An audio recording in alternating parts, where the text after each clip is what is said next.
پھر ایک واقعہ حنین میں بھی پیش آیا، غزوہ بولیے یہ فتح مکہ کے بعد ہوا۔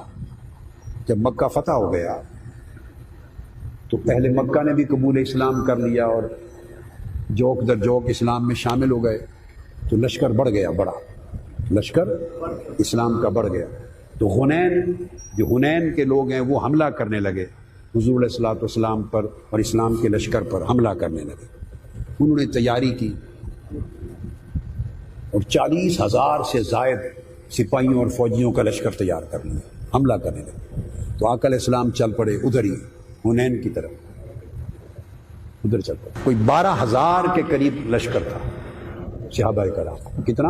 اور اتنا بڑا لشکر اس دن سے پہلے اسلام کا کبھی نہیں ہوا تھا، سب سے بڑا لشکر تھا۔ اب یہاں ایک نصیحت اور تربیت کرنا چاہتا ہوں۔ اس دن بعض صحابہ کو خیال آیا کہ آج تو ہمارا بہت بڑا لشکر ہے، ہم اڑا کے رکھ دیں گے، کافروں کو اڑا کے رکھ دیں گے۔ اپنے لشکر کو دیکھا اور کہا بہت بڑا لشکر ہے۔ قرآن مجید نے ذکر کیا کہ ان میں سے بعضوں کو گھمنڈ آ گیا اپنے بہت بڑے لشکر کو دیکھ کر، بعضوں کو۔ جب جنگ ہوئی تو جنگ میں مسلمان ہار گئے، مسلمان ہار گئے۔ اللہ پاک نے فرمایا کہ وہ جو تمہیں اترا گئے تھے نا تم اپنی کثرت پر، اور تمہیں خیال آ گیا تھا کہ بہت بڑا لشکر ہے، وہ عارضی شکست ہوئی، عارضی، جو بعد میں شکست پھر فتح میں بدل گئی۔ تو عارضی شکست کیوں ہوئی؟ منتشر ہو گئے مسلمان سپاہی،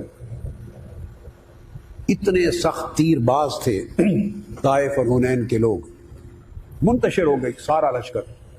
حتیٰ کہ آقا علیہ الصلوۃ والسلام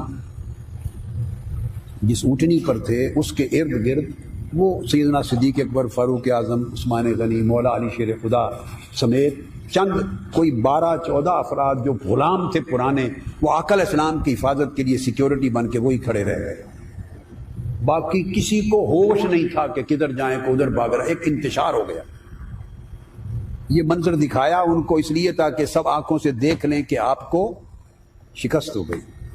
اور پھر قرآن مجید کی آیت اتری کہ حنین کے دن یہ منظر شکست کا اس لیے دکھایا تاکہ تمہیں پتہ چلے کہ تم اپنی کثرت پر اترا رہے تھے، اور تمہیں پتہ چل جائے کہ فتح و شکست تمہارے لشکر کی قلت اور کثرت کی وجہ سے نہیں ہوتی، اس کا فیصلہ اوپر سے آتا۔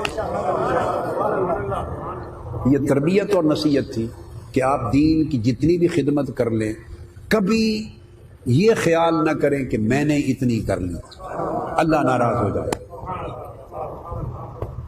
اللہ ناراض ہو جائے گا۔